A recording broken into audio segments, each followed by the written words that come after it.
I do feel suffering a lot less, but that happened to be the most prevalent, part of my daily life, and so I did want to get rid of it, and I wanted to use everything I could to do it. So, but and that does seem to be the promise of where this is all heading. Okay, but just very slightly change the parameters. Instead of doing this in order to get rid of suffering, do it to understand suffering.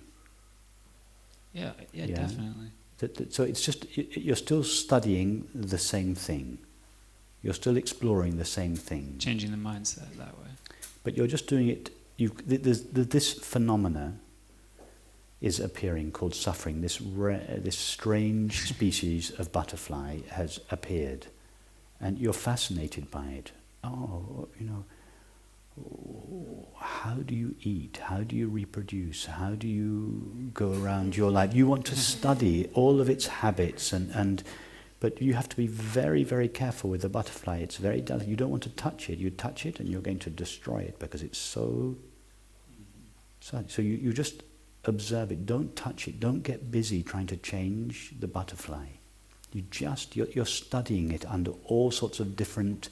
You study it in the daytime, in the night, when its mates are around, when they're not, what it eats, what it goes towards. You're just interested in this phenomenon.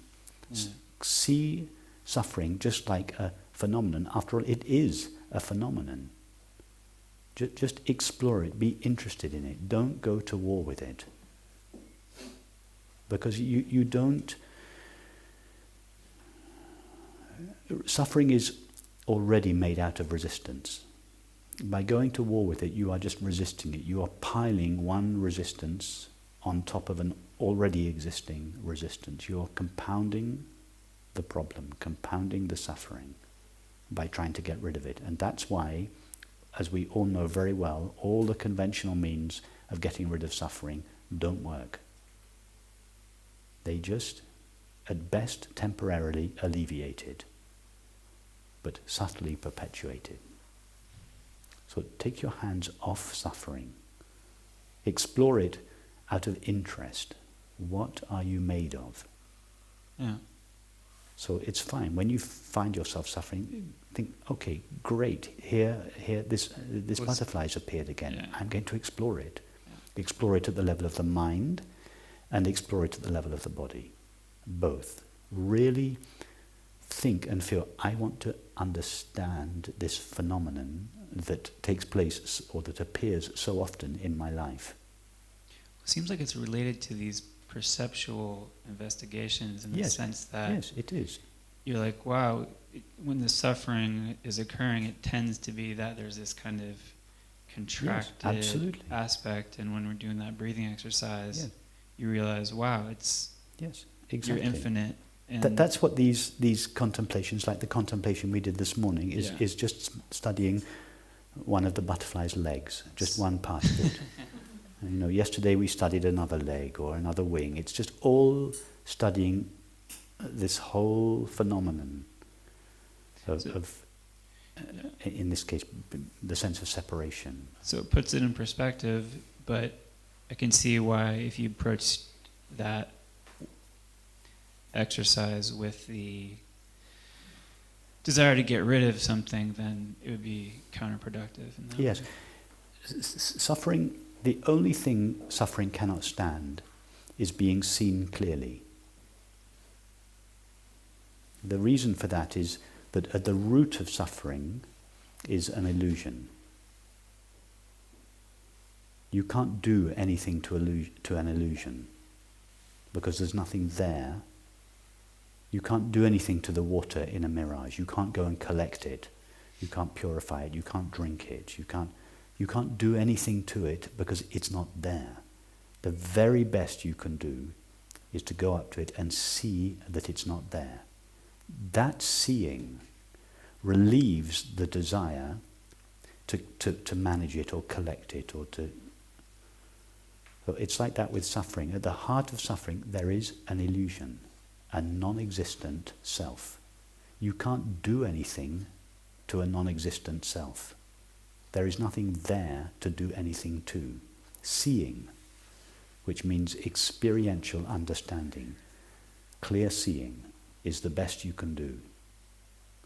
And as a result, as a byproduct of that clear seeing, this suffering vanishes, dissolves in time. Because in order to remain present, suffering needs the illusion of a separate self. It revolves around the illusion of a separate self.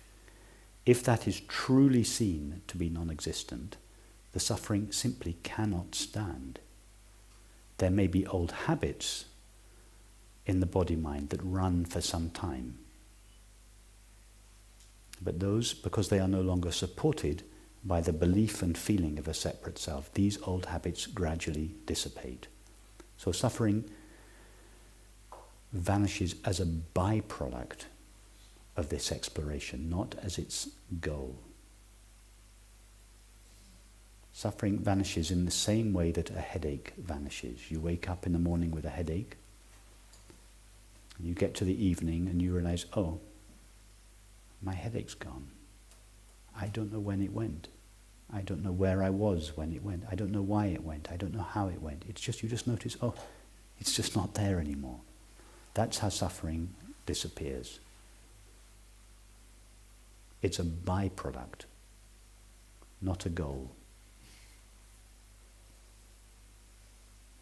Its disappearance is a byproduct, not a goal. If you make it your goal, you perpetuate suffering. In fact, this is one of the ways the separate self perpetuates itself, sometimes for decades, by trying to get rid of itself. This feels like it leaves me in the position of we learn all these things, and it seems like it would be a nice idea to repeat them, to explore them better.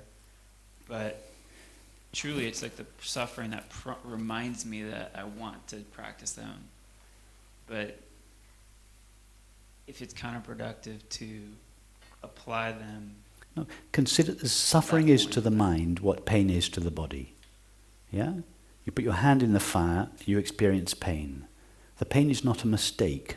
It's not something that's wrong. The pain is there. It's the intelligence of the body telling you, take your hand out of the fire. Yeah? So pain is working on behalf of your well-being. Suffering is exactly the same at the level of the mind. It is cooperating with your desire for happiness. It's telling you, you've got your hand in the fire. In this case, it's telling you, you have mistaken yourself for a separate, limited awareness. Take a look. Take a look. Take a look. That's what suffering, so suffering is to the mind what pain is to the body. It's just a wake-up call. It's saying, you've mistaken yourself for an object, for a limited self. Have another look. But you're basically saying when you take a look, you're not doing it to get rid of it, you're just doing it to see what's there. You're doing it in order to look at the separate self that you have mistaken yourself for. In that moment, you are thinking and feeling on behalf of a separate self. So you are now looking at the separate self on whose behalf you are thinking, feeling, and acting.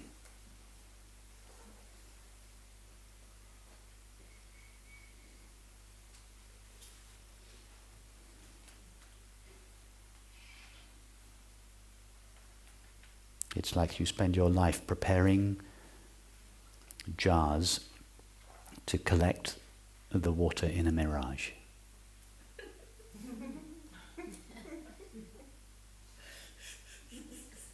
Your suffering tells you, go and have a look in the mirage.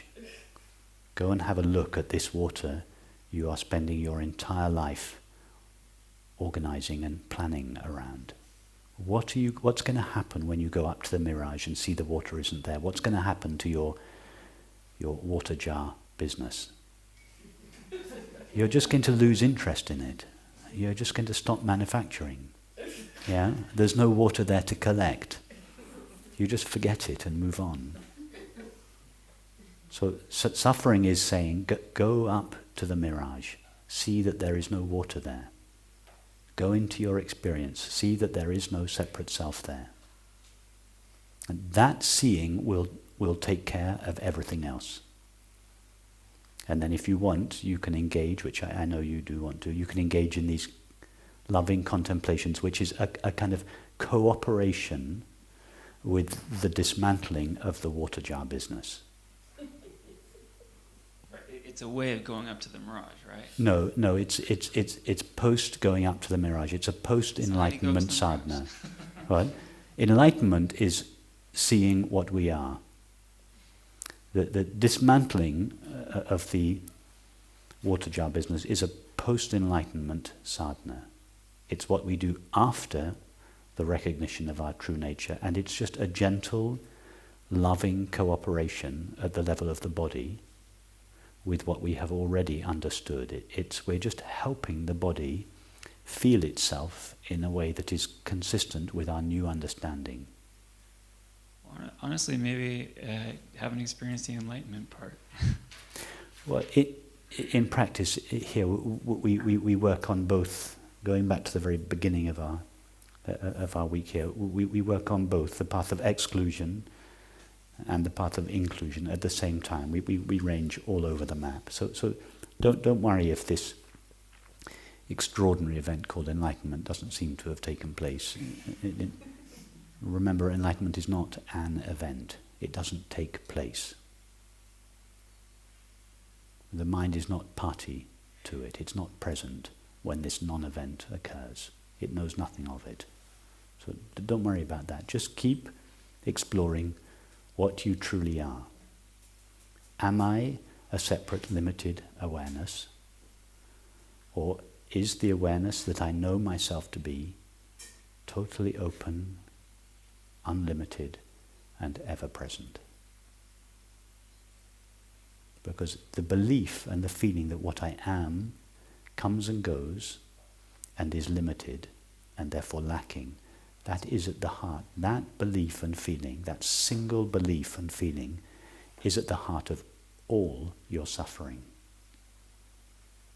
That's the only thing in suffering that needs to be explored, not the whole paraphernalia of whatever it is that seems to be causing the suffering, because if you explore each of the causes in turn, it's just endless.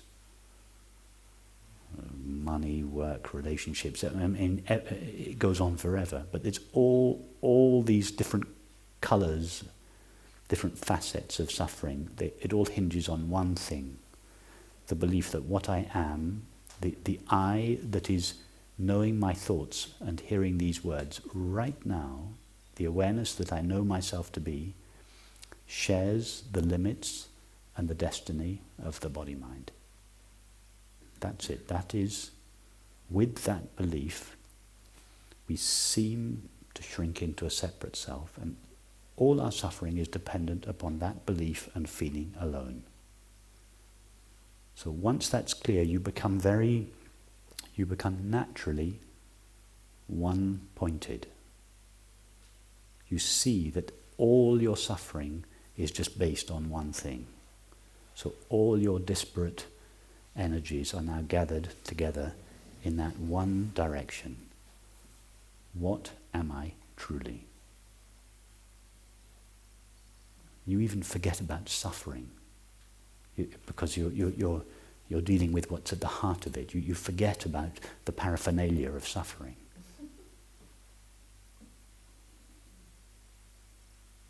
Who is this one, this self that is suffering? Who is this one on whose behalf I spend my life thinking and feeling, acting and relating? I spend my life serving this self. Who is it? I've never seen it. Where are you? Come out. I want to make your acquaintance. Show me what you're made of.